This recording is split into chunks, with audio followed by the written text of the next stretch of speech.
नक्की काय बोलत होते ते? आत्याजी म्हणत होते की भवानी माईचा कौल घेऊन ये आणि बाबा ही हो नाही म्हणता म्हणता शेवटी तयार झाले.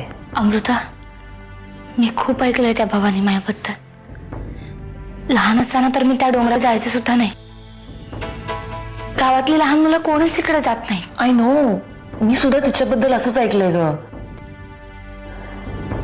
पण मग बाबा का गेले असतील तिकडे? ते ते का गेले असतील त्याच्यापेक्षा ते माझ्याशी खूप बोलून का गेले हा प्रश्न मला पडला. माझं तर म्हणणं आहे यांना चालत असेल तर आपण दोघी बी राहू यांची बायको म्हणून. नाही सुगंधा, ही गोष्ट तू आत्ता बोललीयस, परत नको बोलूस. माझा ना तुझ्याबद्दल काहीही राग नाहीये. मी तर तुला लहान बहिणीसारखंच मानते. पण मला ह्यांच्या बरोबर परत नाही संसार करायचा. जानकी, ही भवानी माई भाकीत करते आणि ते भाकीत खरं ठरतं अशी समजूत आहे. नरसिंह सुद्धा त्याच्या निवडणुकीच्या संदर्भात तिच्याशी बोलायला गेलाय. पण आत्याबाई, तिच्याबद्दल एवढं सगळं माहिती असताना सुद्धा तिला भेटायला जाणं म्हणजे गावात उगीच चर्चा नको म्हणून. जानकी, माणूस आपल्या परीने प्रयत्न करतच असतो ग. पण दैव जाणून घ्यायला काय हरकत आहे? मीच पाठवलाय त्याला तिकडे. बरं. भवानीबाई, यंदाची निवडणूक कशी जाईल? साहेबांच्या दृष्टीने खूप महत्वाची निवडणूक आहे. जा आणि कामाला लाग. कारण न भूतो न भविष्यती असं यश मिळणार आहे तुला.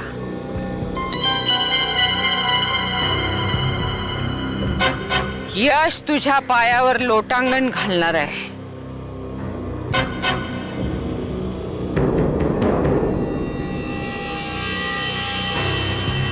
जा.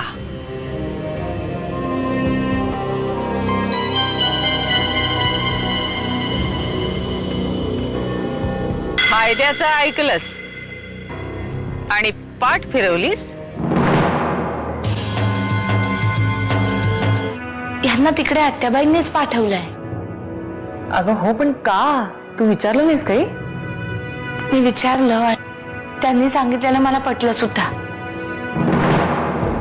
त्या म्हणाल्या की भवानी माई भविष्य सांगते आणि तिचं भविष्य एक दोनदा खरं ठरल्याचा अनुभव आला यांना. त्यामुळे येत्या निवडणुकांमध्ये काय होईल ते विचारायला हे तिकडे गेले.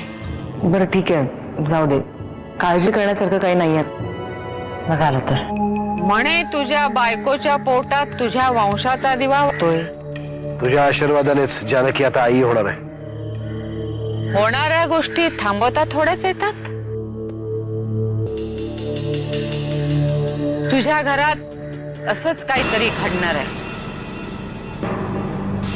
घरात एक नवा किल्लेदार जन्माला येणार आणि त्याच वेळी एक किल्लेदारीण कमी होणार. घरात एक नवा किल्लेदार जन्माला येणार आणि त्याच वेळी एक किल्लेदारीण कमी होणार. अगदी सुमित्रा म्हणजे डोळे मिटून दूध पिणार मांजर आहे, मांजर.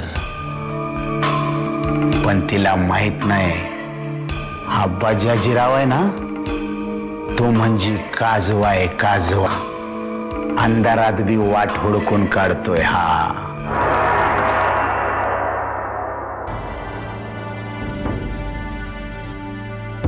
मला वाटतं आपण इथेच थांबावं.